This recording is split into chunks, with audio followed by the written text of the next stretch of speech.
విశాఖలో Covid case నమోదైంది. పిఠాపురం కాలనీకి చెందిన మహిళకి కోవిడ్ నిర్ధారణ అయినట్లుగా బ్రేకింగ్ న్యూస్ మనకు అందుతోంది. ప్రజలు ఆందోళన చెందాల్సిన అవసరం లేదంటున్నారు వైద్య ఆరోగ్య శాఖ. కోవిడ్ పట్ల అప్రమత్తంగా ఉండాలని డిఎంహెచ్ఓ ఆదేశాలు జారీ చేస్తోంది.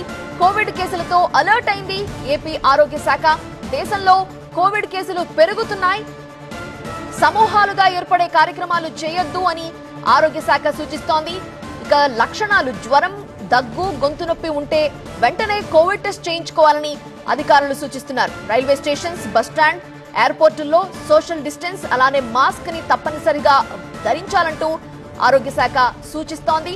ఇక విదేశాల నుండి వచ్చిన వారికి వెంటనే కోవిడ్ టెస్ట్ చేయించుకోవాలని సూచిస్తున్నారు.